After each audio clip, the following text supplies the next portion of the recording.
Sola road પરથી આવી રહી છે એક હૃદયદ્રાવક ઘટના।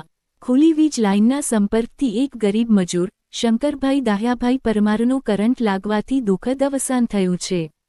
આમ આદમી પાર્ટી ગુજરાતના હોસ્પિટલ કેર કમિટીના પ્રદેશ પ્રમુખ વિનોદ પરમારે આ ઘટના પર ગંભીર પ્રશ્નો ઉઠાવ્યા છે।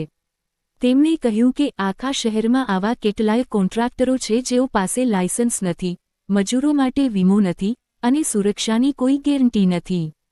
શું આવા કોન્ટ્રાક્ટરોના કારણે ગરીબ મજૂર પોતાનું જીવ ગુમાવશે?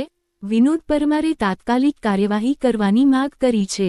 તેમણે સ્પષ્ટ કહ્યું કે આવી દુર્દશા કરતા કોન્ટ્રાક્ટરો સામે કાયદેસર પગલાં લેવામાં આવે અને મૃતકના પરિવારને ન્યાય મળે।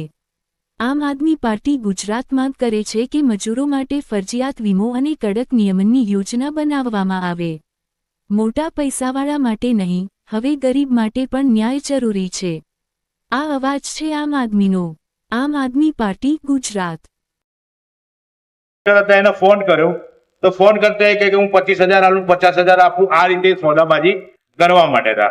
એટલે મારો કહેવા મતલબ એવો છે કે કદાચ એ વ્યક્તિ પાસે કોન્ટ્રાક્ટર તરીકેનું લાયસન્સ નહીં હોય, એના કારણે નાટક કરતો હશે, અને લાયસન્સ હોય તો ઇન્સ્યોરન્સ દરેક વ્યક્તિનો, દરેક મજૂરનો ગ્રુપ ઇન્સ્યોરન્સ ઇન્સ્યોરન્સ હોતો હોય જ છે। લાઈફ ઇન્સ્યોરન્સ પણ હોય, ગ્રુપ મેડિક્લેમ પણ હોય, એક્સિડન્ટ પોલિસી પણ હોય। આ મૃત્યુ થયું છે અકસ્માત જ છે, અકસ્માતે માણસનું મૃત્યુ થયું છે, પણ કોન્ટ્રાક્ટરે આનાકાની કરતા આ વસ્તુમાં એવું સાબિત થાય છે કે સરકારને હું સવાલ કરવા માંગુ છું કે આવા કેટલા કોન્ટ્રાક્ટરો છે, છૂટક મજૂરી વાળા હોય કે હોસ્પિટલના જે કર્મચારીઓના જે કોન્ટ્રાક્ટર હોય, દરેક લેવલે કેટલા કોન્ટ્રાક્ટરો આવા ફરે છે કે જે લાયસન્સ વગર કામ કરતા હોય। સરકારે આની એક તપાસ કરવી જોઈએ, તપાસ એજન્સીને સોંપવું જોઈએ। અને મારો એક જ સવાલ મોટો એ જ છે કે આવા લાખો લોકો મરતા હશે કોન્ટ્રાક્ટમાં કામ કરતા હોય તો એ લોકોને વળતર કોણ આપે?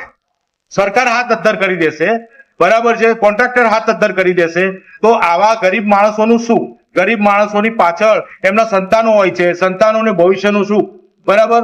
એટલે મારી સરકારને દરખાસ્ત છે કે આ વિડીયોના માધ્યમથી કહું છું કે સરકારે શ્રમ વિભાગમાં તાકીદ કરવી જોઈએ અને દરેક જગ્યાએ કોન્ટ્રાક્ટ વગરના અને કોન્ટ્રાક્ટ લાયસન્સ વગરના અને લાયસન્સ વાળા દરેકની તપાસ થવી જોઈએ। એ લોકો જોડે મજૂરોનો પૂરો ઇન્સ્યોરન્સ છે કે નહીં એની પૂરેપૂરી તપાસ થવી જોઈએ। નહીં તો હું આમ આદમી પાર્ટી હોસ્પિટલ કેરના ચેરમેન વતી હું પોતે ચેરમેન પદેથી હું પોતે મારા લેટર પેડ ઉપર આરોગ્ય વિભાગને બી જાણ કરી, મુખ્યમંત્રીને જાણ કરીશ અને શ્રમ વિભાગને બી જાણ કરીશ। આવા ગરીબ લોકોને અન્યાય ના થાય એની તકેદારી રાખવાની સરકારની છે, બરાબર।